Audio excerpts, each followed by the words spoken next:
ሻሎም ለኹም ሰላም ለእናንተ ይሁን። የተከበራችሁ ክቡራትና ክቡራን እንደምንሰነበታችሁ እግዚአብሔር ይርዳ። ዛሬም የባለፈውን የአባቶቻችን ምክር በመቀጠል በዚህ ብርቄ አቦት ወይም የአባቶች መጽሐፍ በተባለው ምዕራፍ 4 ቁጥር 29 ያለውን የምሽና ክፍል እንማራለን። 5 እውነታዊ ሁኔታዎችን እንመለከታለን። አባት ያበጀው ለልጅ ይፈጀው እንዲሉ የአባቶችን ምክር በመቀጠል እኛም ልጆች ትክክለኛ ዜጎች ሆነን የሃይማኖታችንነትና ምንነት አስከባሪዎች የአባቶችን ምክር በመስማት በመማርና በማወቅ ለህዝባችን ለራሳችን የሃይምሮና የጸባይ ስነ ስርዓትና ስነ ምግባር መገንቢያ የአባቶች መጽሐፍ ለኛ የሚያስተምር አንድ ቀን ሁሉም ነገር ይቆማል። የምትሮጡት ህይወት በድንገት ይቆማል። ገንዘብ ይቀራል። ክብር ይጠፋል። ሰዎች ከናንተ ጋር አይሄዱ። ነገር ግን አንድ ነገር አይቀርም። ያም ጥሩ ስራችን ቤትም ቦታ ፊት ደርሶ ስለኛ ማንነትና ምንነት የሚናገር የሚያወራ ይሄ የጥሩ ስራችን ምግባራችን ነው። ሁሉም ሰው ይወለዳል። ነገር ግን መጨረሻው ሞት ነው። ከዚያ በኋላ አዲስ ህይወት አለ። ምክንያቱም እኛ እንደምናምነው ሁሉ የሞቱት እንደገና ይነሳሉ። በዚህም በጦርነታችን ላይ የሞቱትን እንደገና የምታኖር አንድ ኃይል አለ። እሱ ፈጣሪ ነው። እሱ ሁሉን ያውቃል። እሱ ዳኛ ነው። እርሱ ፍትህ ያደርጋል። ከእርሱ ፊት መርሳት የለም፣ ማጭበርበርም የለም።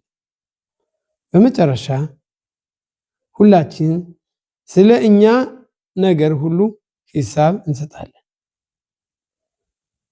በንጉሱ ሁሉን ቻይ ፊት ፍርድ እንቀርባለን። ስለዚህ ሊቃውንቶች በዚህ በሚሽናው ላይ እንዲህ በማለት ይነግሩናል። ያም አቤ ኤሌዘር ሐካፓር እንዲህ ይላል፣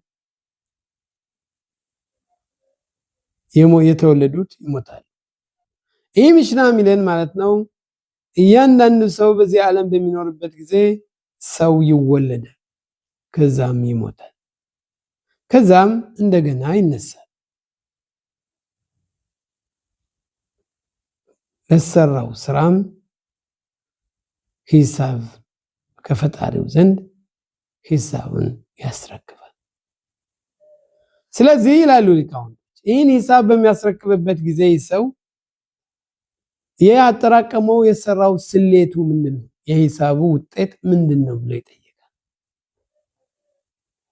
እታዲን ቀጻድ ለሻም ሊጽሉ እትክ የሚኑ በየሚኑ ሽነትኑላን ያ የሂሳብ ስሌት የሰጠውን ቀንና ሰዓት ደቂቃና ሰከንድ በምን ተጠቅመህበታል? ምንድን አድርገህበታል? ለእያንዳንዱ ደቂቃና ለእያንዳንዱ ሰከንድ፣ ለእያንዳንዱ ቀንና ለእያንዳንዱ ወር፣ ለዓመቱ ለኖረበት እድሜ ሁሉ የሂሳብ ስሌት ያስረክባል። ማንን ይዤ ማን ልተው፣ ማን ጠርቼ ማን ልተወው እንደሚለው እያንዳንዳችን ከፈጣሪ ዘንድ ሂሳብ እንሰጣለን። ያም ይላል ሸና ጋዶስ ሆ ኢላታይ ሀየኑ ፈጣሪ አምላክ መኖሩ ለኛ ህይወት ዋስትና ብቻ አይደለም። ኢላሁ ጋም የጽርቦረ እሱ የኛ ፈጣሪ አምላክ ነው። ስለዚህ የፈጣሪ መኖር እኛ እናወሳለን፣ እንዘምራለን፣ እንጸልያለን።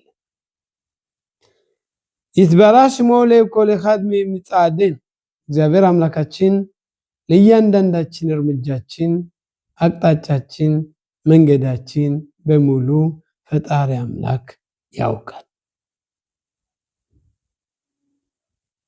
እሱም እምነቱን በእኛ ላይ ያደርጋል። ስለዚህ ለምናደርገው ስራ ውጤት ሁሉ ለምን ተግባራቸው ተግባሮች ሁሉ ሂሳብ ፍርድ እንሰጣል። ያኔ ከፈጣሪ ዘንድ ምንድነው እግዚአብሔር ሁዋ የጽር እሱ ፈጣሪ አምላክ ሁዋ ቦሬ እሱ የፈጠረን የደነገገን ያነጸረን ህይወትን የሰጠን እሱ አምላክ ሁመቪን ሁዳያን ምን እንደምናስብ ለምን እንዳደረግነው እንዴት እንዳደረግነው በምን ምክንያት እንደሆነ ሁሉን ነገር ፍንትው አድርጎ ያውቃል። ከሱ ዘንድ ምንም ነገር የተሰወረ ነገር የለም። ሁዳያን ፈራጁ እሱ አንድ የሰው ልጅ ለመፍረድ ይላል የሰዎች ልጅ ለመፍረድ ፍርድ ለመስጠት ጠበቃ ያስፈልጋቸዋል፣ ተከራካሪ ያስፈልጋቸዋል። ዳኛው ምስክሮችን ይፈልጋል። ምስክሮች መመስከር አለበት ያን ተከሳሹን በወንጀል ውስጥ ለማግባት ወይም ፍትህ ለመስጠት ለዚህ ዳኞች ምስክር ያስፈልጋል። ከእግዚአብሔር ዘንድ ግን እሱ ምስክሩ ነው፣ እሱም ዳኛው ነው፣ እሱም መፍትሄውን የሚሰጥ እሱ ብቻ። ስለዚህ ምን ይላል? ሁ ባላዲን ፍርድን የምንቆመው ከሱ ፊት ነው።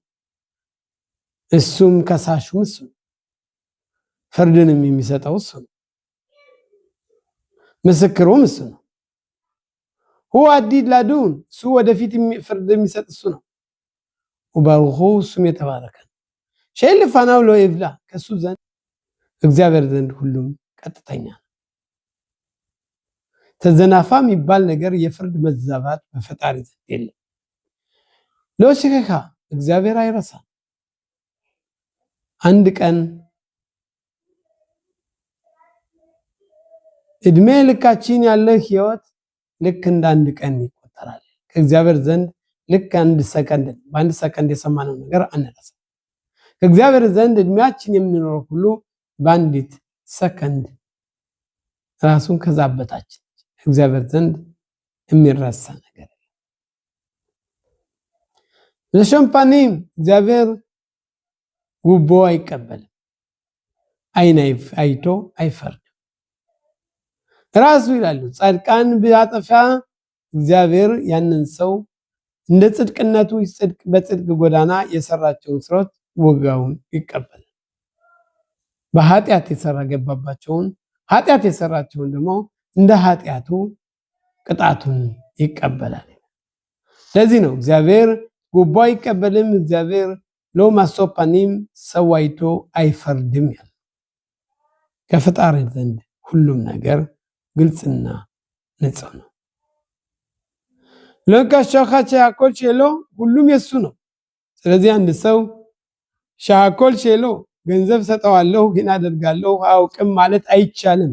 ምክንያቱም ፈጣሪ አምላክ ሁሉም የሱ ነው። እጃችን የሱ ነው፣ እግራችን የሱ ነው፣ ሐሳባችን የሱ ነው፣ አይምሮአችን የሱ ነው። በሙሉ ሰራ አካላታችን 248 የሰውነት አካሎች 365 የሰውነት ጅማቶች ሁሉ ከፈጣሪ ዘንድ ናቸው። ሁሉም የሱ ነው። እሱ ባይሰጠን ኑሮ አንደኛው እንኳን ቢዘናፋ በትክክለኛ መራመድ በትክክለኛ ማሰብና ማብሰልሰል ነገሮችን በትክክለኛ ማስፈጸም አንችልም። ያም ይላል ሻኮል ፊ ኸሽቦን ሁሉም ሂሳቡ ትክክለኛ እንቀጭ የሚል ያልተዛባ ትክክለኛ የሆነ ሂሳብ ነው። ቫሊፍቲኻ መጥፎ ሐሳብህ ምን ይላል? ሲሾል ቤት ማኖስ ላህ ወይ ሩት ብትሞት ጥሩ ነው። መሞት ከነዚህ ሁሉ ችግሮች ያላቃል ይላል። መጥፎ ሐሳብ ግን መሞት ማምላጫ ዋሻ አይደለም። ከዚህ ዓለም ሲለይም ሂሳብ ይሰጣል። ሂሳቡም ትክክለኛ በሆነ መንገድ እንቀጭ ባለ ያልተዛባ ትክክለኛ የሆነ ፍርድ ነው። ሻሾል ቤት ማኖስ ላህ ሻል ኮርኻታ ኑጻል አንተ የተሰራኸው አንተ የተፈጠርከው ፈልገህ አይደለም። ፈልገህ ሳይሆን በግዴታ ነው የተፈጠረው። ኮርካታ ነው ፈልጋ አይደለም የተወለድከው፣ በግዴታ ነው የተወለድከው። አልኮርካታ ኻይ ህይወትን የምትኖረው እሱ ስላለን እንጂ አንተ ስለፈለክ አይደለም። ብዙ ሰዎች መኖር ይፈልጋሉ ግን አይኖሩም። ብዙ ሰዎች መሞት ይፈልጋሉ ግን አይሞቱ። ምክንያቱም ፈጣሪ አምላክ በእነዚህ ነገሮች ሁሉ የሱ ስራ የሱ ድርጊት ነን። ባልኮርከኻ አታ ሜት ፈልገህ አይደለም የምትሞተው። ብዙ ሰዎች ሞትን ለማምለጥ ብዙ ሀገራቶች ወይም አንድ ሀገር ወደ አንድ ሀገር መኮብለል ይችላሉ። ነገር ግን ከሱ ዘንድ ምንም ነገር የሚኮበለልበት የለም። ባልኮርካታ አትላትን ድከስቦን ልክ ፈልገህ አይደለም ፍርድ ከእግዚአብሔር ዘንድ ፍቁመህ ፍርድ መስጠው፣ ምክንያቱም ግዴታ ነው። ለከመላከያ ቅዱስ በሆ ከፈጣሪ ዘንድ ሂሳብ በሙሉ ተሰጣለ። ስለዚህ ሃማሲማ ቶቢም አርአይም አሸር አልትነህም ከጎን ሀዲን ለፊካል ትያ አዲሽ ለጋቢ አካል ቢዮተር ሸላቶብ וארש תעשה או שתתעדל ובשתנו מיל עשותו בכל טוב תוסיף זכות לפני השם. ስለዚህ ምን ይላል? ጥሩ ነገርን ለማካበት ለመሰብሰብ ሞክር፣ መጥፎ ነገርን ለማረም ሞክር።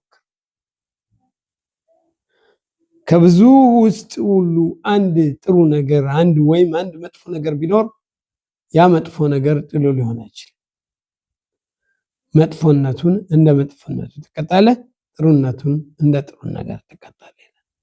ላትዲን በከሽበን አልማሰካ በአዛር ንቱኒም በብክራቴኻ ለነዚህ ሂሳብ ሁሉ መስጠው አንተ ልክ በነጻ ምርጫ ነው። ሁላም ይድኦቲ ምልክተናም አድግዶላ ሁሉም ከትንሹ ጀምሮ እስከ ትልቁ እኔ ፈጣሪ እንደሆንኩ ያውቃሉ ይላል ፈጣሪ እግዚአብሔር። ስለዚህ ይላል هو ኤድ እሱ ምስክር ነው ሲል ይላል ሐማኢድ አልማሰ ብኒ አዳም ሻህረ አኮል ጋሉ ይባዱል ፈናብ ምክንያቱም የሰዎች ስራ ሁሉ ምን እንዳደረጉ መቼ እንዳደረጉ እንዴት እንዳደረጉ እንዳከናወኑ እግዚአብሔር እሱ ምስክር ነው ያውቃል ሁሉ። ሹቶቪያ ሐታኢም ሳጣት የተሰሩት ሁሉ ይከሳል፣ በተከሳሽነታቸውም ይቆማል።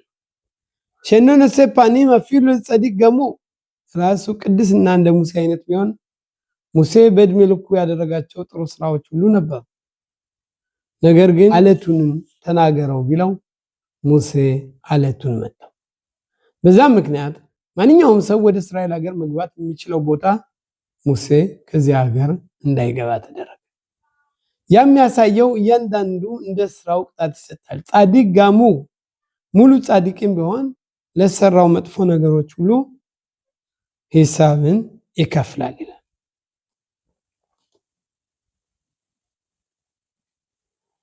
ምሹም ይላል ለምን እያንዳንዱ ሰው ጥቂት ትንሽ ገንዘብ እንደሚያጠራቅመው ሁሉ መጥፎ ስራዎች ደግሞ ትንሾች ተሰብስበው ብዙ ስራዎች ብዙ መጥፎ ስራዎች ይሆናል።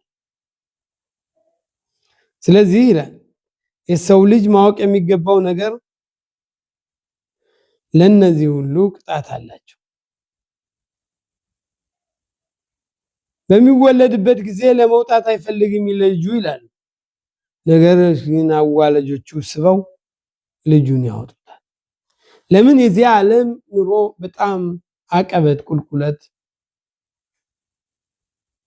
ስለሚበዛበት ብዙ መሰናከሎችና ብዙ የማይዋጡ ድርጊቶች ከፊታችን ስለሚያጋጥመን እነዛን ነገሮች መጀመሪያ ልጅ በህፃንነቱ ከእናቱ ማህፀን ከመውጣቱ በፊት ስለሚያይ አልወጣም ብሎ ይከራከራል። አዋላጆች ስበው ልጁን ያወጡታል። ያ ልጅም በሚያይበት ጊዜ በዚህ ዓለም መጀመሪያ እንደመጣ ያለቅሳል። ለምን ያለቅሳል? ምክንያቱም የዚህ ዓለም ሕይወት ምስቅልቅል የበዛበትና ችግሮችና ደስታዎች የሚፈራረቁበት ስለሆነ በሙሉ ያለውን የሕይወት መጽሐፍ ያነባል። ዛን ሰዓት ዓለምን ወለድን አለመምጣትን ይፈልጋል። ነገር ግን አዋላጆች በግድ ስበው ያወጡታል። ስለዚህ ምን ይላል? ፈልገህ አይደለም የምትወለደው፣ ምክንያቱም አስገድደው ነው የተወለድከው። ስለዚህ ሂሌልና ሸማይ የተባሉ ሊቃውንቶች ሸማይ በሂሌል ንህልቁ 3 ሻነው መኸፃ 3 ዓመት ተኩል ሂሌልና ሸማይ የተባሉ ሁለት ሊቃውንቶች ይህን ሰው መወለዱ ጥሩ ነው ወይስ ጥሩ አይደለም በማለት 3 ዓመት ተኩል ተከላከሉ። ምክንያቱም ተወላልዶ በዚህ ዓለም በምንወለድበት ጊዜ ወይም በምንመጣበት ጊዜ ብዙ ነገሮች ያልተሳኩ ፍላጎታችን የማያረኩ ሃይምሮአችን የማያድሱ ነገሮች ብዙ ነገሮች አሉ። ስለዚህ ወደዚህ ዓለም ሰው የተፈጠረው ለምንድን ነው ብለን በምንጠይቅበት ጊዜ ለነዚህ ወይም ለዚህ መልስ ለመስጠት ይከብደናል አብዛኞቻችን። ስለዚህ ሂሌልና ሸማይ የተባሉ ሁለት ሊቃውንቶች ይሄ ሰው ልጅ መፈጠር ጥሩ ነው ወይስ አይደለም ብለው ጥያቄ ይጠይቃል። ከተወያዩ ከተከራከሩ 3 ዓመት ተኩል ከተከራከሩ በኋላ በመጨረሻ የደረሱበት የማስማሚያ ነጥብ ነበረ። አዎ መፈጠሩ በጣም ጥሩ ነው ብለው ሁለቱም ተስማሙ ይላል። ሌላው ይላል እንዴት አንድ ሰው በግዴታ ከተወለደ በግዴታ ከተፈጠረ ወዶ ሳይሆን በግዴታ ከኖረ በግዴታ ከሞተ እንዴት ታዲያ ከእግዚአብሔር ዘንድ ፍርድ ይቆምና ስለሰራው ስራ ይሰጣል? ምሳሌ ይላል ልክ እንደዚህ ሁሉ ተገዶ የተወለደ ተገዶ የኖረ ተገዶ የሚሞት ለምን በዚህ ዓለም ላይ እግዚአብሔር አምላክ ፊት ፍርድ ለምን ይሰጣል? አሬ ወዶ ቢወለድ ኑሮ እሰይ ላደረገው ነገር መቀበል ይችላል ነበር። ለምን ይሄን ነገር መቀበል ይችላል? አንድ ሀብታም ሰው ነበር ይላል። የሀብታም ሰው 2 ሴት ልጆች ነበሩ። አንደኛዋ መልኩዋ ይህንም እስከዚህም ያልሆነ ሁለተኛዋ ልጁ ደግሞ በጣም ነገረኛ፣ አፈኛ፣ ተሳዳቢ፣ አዋራጅ የሆኑ 2 ሴት ልጆች ነበሩት። ለዚህ ሀብታም ይላል። ከዕለታት አንድ ቀን እነዚህን ሴቶች ማጋባት እነዚህ ልጆችን ማጋባት አለብኝ ብሎ ያ ሀብታም አማች ይፈልጋል። አንዱ መጥቶ ደግሞ ምን ችግር አለው? ምን አለው? ምንም ችግር የለም እኔ ልጆችህን ማለት ሙሽራ አመጣና ባል አመጣላቸዋለሁ ይጋባል። እሺ ሄደና 2 ወንድማማቾችን አገኘ። አንደኛው ወንድሙ እውር ነው። አንደኛው ወንድሙ ደግሞ በሁለት ጆሮው ደንቆሮ ነው። ያኛው እውሩ በሁለት ዓይኑ ነው። ስለዚህ ምን አለው ያማች እኔ እንግዲህ ለዛ ሀብታም ሰው የሚይዘው ይሏል እንግዲህ ይኸውልህ ያንተ ልጅ እነዚህ 2 ወንድማማቾች እነዚህን 2 ታማቾች ያገባሉ። እንዴት አለው? ያ ተሳዳቢዋ ደንቆሮውን ታገባ። ምክንያቱም ደንቆሮውን ብትሰድበው ስለማይሰማ በሰላም ይኖራል። እውሩ ደግሞ መልኩ አስቀያሚ ሆነውን እሷን ያግባ። ምመለ አያያትም። እነዚህ ሴቶች እነዚህ ሀብታም ልጆች ከነዚህ 2 ወንድማማቾች ጋር ተጋብተው ሲኖሩ ከዕለታት አንድ ቀን አንድ ዶክተር በአካባቢያቸው ይመጣል። ያ ዶክተርም የዓይን ሐኪም ነው፣ እንደዚሁም ደግሞ የጆሮ ሐኪም። እነዚህን 2ቱን ወንድማማቾች አገኛቸው። ምን ሆናችሁ ነው አንተ ማታይ ምን ሆነ እስኪና ልያል አየው አይኑን አከመው አይኑን በራል ያን ደንቆሮውን ደግሞ ደንቆሮውን ናስኪ ብሎ መረመረው ከዛ የሆነ ነገር ሰጠው ጀሮውን መስማት ጀመረ እነዚህ ሁለት ወንድማማቾች ወደ ቤታቸው ተመለሱና አሁን ከሚስቶቻቸው እውሩ አይኑ ስለተከፈተለት ሚስቱን ባየበት ጊዜ ደንብሮ እንዲያው ጭራሽ እሷ ባለችበት ቦታ አልሄድም ብሎ ወሰነ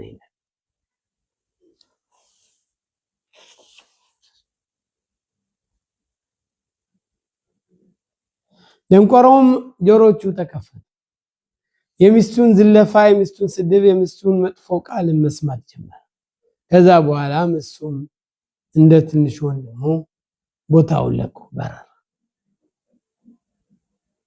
በዛን ሰዓት ያ ዶክተር ዋጋዬን ክፈሉኝ ብሎ ሁለቱ ወንድማማቾች ይከሳቸዋል ሁለቱ ወንድማማቾች ምን ይለዋል ምን ይሉታል እንዴት ይሄን ልንከፈል አንችልም ለምንድነው ማከፍሉ ብሎ ሲጠይቃቸው ምክንያቱም እኛ በፊት የተረጋጋ ሰላም የበዛበት ሰላም የሰፈነበት ቤት ነበር ከትዳሮቻችን አጋር ጋር በትክክለኛ እንሆን ነበር የደንቆረ ስለሆን እሷ በመሰደበው ጊዜ ወበምትናገርበት ጊዜ አልሰማትም ስለዚህ ትክክለኛ ህይወት ነበር ይላል ወሮ ደግሞ ምን ይላል ሚያዝ ፓታክታ ለታይናይ ፓካክታ ለታይናይ አይኔ ከተከፈተ ጀምሮ እሷን በማየትበት ጊዜ እንኳን ሚስቴ ልትሆን ጭራሽ በጎዳናዋም ለዳልች ስለዚህ ይህን ገንዘብ አንከፍልም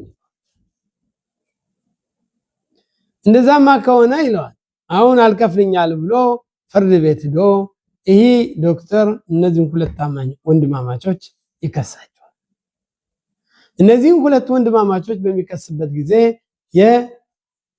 ዳኛው ምን ብሎ ውሳኔ ይሰጣል እንደመጀመሪያው ደንቆሮውን ወደ ደንቆሮነት ቀይረው እንዲሁም ደግሞ እውሩን ወደ እውርነት ቀይረዋል ያ ዶክተርም እሺ ብሎ ወደ እነዛ ወንድማማቾች ሄዶ ነገራቸው እነሱም አይ በጭራሽኛ ምን ፈልገው ጆሮአችን እንዲሰማ አይናችን እንዲያይ ነው እንጂ ወደ ነበርንበት ጎዳና ተመልሰን አንድም ብሎ ነገር ስለዚህ ይላል ይህ ምሳሌያዊ ሲነግረን ምክንያቱም የሰው ልጅ በዚህ ዓለም የተፈጠረው እግዚአብሔር አምላክ ሰውን ሲፈጥረው መፈጠር ነበር እግዚአብሔር አምላክ ሰውን ፈጠረ ነገር ግን ሰውም ህይወት በጣም ጥሩ እንደሆነች የህይወትን ጣምነት ሰው እዛው እንደተጠነሰተ ከእናቱ ማህፀን እንዳለ እድሜ ልኩ መኖር አይፈልግም በዚህ ዓለም ይወጣል ብዙ ነገሮችን ያህል ብዙ ነገር ይደሰታል ስለዚህ የመኖርን ጣም ስለፈለገ በዚህ በሚኖርበት ጊዜ በሂሳብ መኖር አለበት ምክንያቱም ያለ ሂሳብ ከኖረ ሂሳቡን የሚያስረክብበት ቀንና ደቂቃ ሰዓትና ሰከንድ በሚመጣበት ጊዜ ነገሮች ሁሉ ውጣውረድ ይበዛባቸዋል ስለዚህ ምን ይላል እነዚህ ነገሮች አስቀድመን መጠንቀቅ አለብን ምክንያቱም እነዚህ ምንም እንኳን ሰው ወዶ ሳይሆን ተገዶ ቢወለድም ሁሉን ነገር ተገዶ ቢሞትም ለሂሳቡ ግን ተጠያቂው እሱ ነው ለምን ምክንያቱም አስፈላጊ ሆኖ ስላገኘውና ስላየው ራቤኑ በኻዬ ተባለው ሊቅ እንዲህ ይላል ራቤኑ በኻዬ ሚለን ምንድነው እግዚአብሔር አምላክ መንፈሳዊ ነገሮችን ሰጠን ይላል ለሰው ልጅ ሲሰጠን ባፉ መስተንፋስ አፋለበት ያ ምንድነው ይላል የህይወት እስትንፋስ በዚህ ዓለም በሚኖርበት ጊዜ እግዚአብሔር አምላክ የህይወትን እስትንፋስ ሰጠን ይሄ ያስተነፋፈሳችን ሁኔታ ሂደት ይነግራል ይህ ፈራጅ አምላክ ደግሞ ምንድነው ይላል ይህ ፈራጅ አምላክ የሰውን ሐሳብ ያውቃል ቀደም እንዳልነው ይህ አምላክ ማንም የሰውን የሰውን ፍላጎት የሰውን ሁኔታ ስለሚያውቅ ከሱ ዘንድ አንድ ነገር የተደበቀ የለም። እግዚአብሔር አምላካችን የሰውን ሐሳብ ሁሉ ስለሚያውቅ እንደ ማንኛውም ዳኛ እንደ ማንኛውም ፈራጅ ሊሆን አይችልም። እያንዳንዱ ሰው እንደ ስራው ይሰጠዋል። ስለዚህ ከመስራቱ በፊት ማፍሰልሰል ማውጣት ማውረድ አለበት። 1000 ጥሩ ስራዎች ቢኖሩ አቤኑ በኻይ 1000 ጥሩ ስራዎች አንድ ነገር መጥፎ ቢኖር ያንን አንድ ነገር ለዛ አንድ ነገር ፍርድ ይቆማል። ለሰራው 1000 ስራዎች ደግሞ ዋጋውን ይከፈላል። ስለዚህ እግዚአብሔር ጉቦ አይቀበልም ሲል ይሄ ነው። አንዳንዴ ሰው ሞትን ይሻል ምን ነው በሞት ከሞት በኋላም ፍርድ አለ። ሞት የመደበቂያ ዋሻ ነው። ሞት ስለ ሂሳብ ስለኖረበት ህይወትና ስላለበት ሐሳብ ሁሉ ፍርድ የሚሰጥበት ጊዜ ነው። ራቢ አካፓ የሚያስተምረን ምንድነው? ዋና ሐሳቦች ምንድናቸው? አንደኛ ሰውነትንና ነፍስን ከሚጎዱ ነገሮች ሁሉ መከልከል አለ። ምክንያቱም እንዳገኙ መብላት ከጅግር ይጥላል እንዴ። ሁለተኛ ዓለምን የፈጠረ እሱ አምላክ መሆኑን ማወቅ አለብን። እነዚህ ነገሮች ሁሉ ለህይወታችን ዋና ዋስትና ናቸው። ሌላው እግዚአብሔር የሰጠን ስጦታ ይላል። እኛ የሰጠን ፈጣሪ አምላክ ለህዝበ እስራኤል የሰጠው 4 ስጦታዎች አሉ። እነሱም ይላል ኦሪት ለህዝበ እስራኤል ብቻ የተሰጠ ኦሪት። ሌላ ኦሪት በዓለም ላይ ለማንም ሰው ለማንም ህብረተሰብ ለማንም አማኝ ኦሪት አልተሰጠም።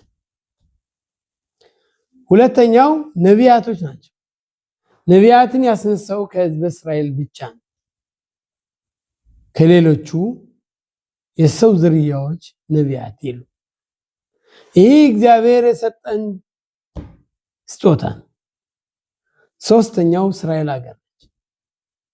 ከሞሻ አማር ራሽ እንዳለው በመጀመሪያው በኦሪት ዘፍጥረት ምዕራፍ 1 ላይ የመጀመሪያው ላይ ምንድነው ያለው? እግዚአብሔር ከፈለገው ለፍካ አልፈለገው ወስዶ ለፈለገው ሰጠ። እግዚአብሔር ለእያንዳንዱ ሰው እንደ ፍላጎቱን የሚሰጠው ፈጣሪ አምላክ ብቻ። አራተኛው የህዝብ እስራኤል እውነታዊ መርሆ ምንድነው ይላል? የሞቱት እንደገና ይነሳሉ። የሞቱት ይነሳሉ ከሚለን የሃይማኖታችን ክፍል ነው ማለት። አንድ እርምጃ ህይወትን ሊቀይር ይችላል። ስለዚህ ስለ ህይወት ማንነት ማወቅ ማለት የሰው ልጅ በሚወለድበት ጊዜ የሚወለደው ምን ለማድረግ ነው ብለን መጠየቅ ይገባል። ምክንያቱም እንደዛ ብለን ጠይቀን መልስ ካገኘን ህይወታችን ሁሉ ይቀይረዋል። የህይወታችን ዜማ የህይወታችን ማንነት ግልጽ ይሆናል። ስለዚህ እያንዳንዳችን የህይወታችን ማንነት እንድናውቅ ከፈለገ ይህንን የአባቶች ምክር መስማት አለ። በዚህ ዓለም በምንወለድበት ጊዜ ፈልገን ባንወለድም ፈልገን ባንኖርም ፈልገን ባንሞትም በመጨረሻ ግን ፍርድና ፈራጅ አለ። እዛ ማለት ነው ዝግጁ ሆነን ከዛሬው ስንቅን ማዘጋጀት አለ። ያ ስንቅ ማለት ነው መጥፎውን ተው ጥሩን ነገር ተከተሉ እንዳለው ፈጣሪ አምላክ የእግዚአብሔርን መንገድ በትክክለኛ እንድንፈጽም በሱ መንገድ እንድንከታተል የእግዚአብሔር ፈቃድ ይሁን። መልካም ነው። ሻሎም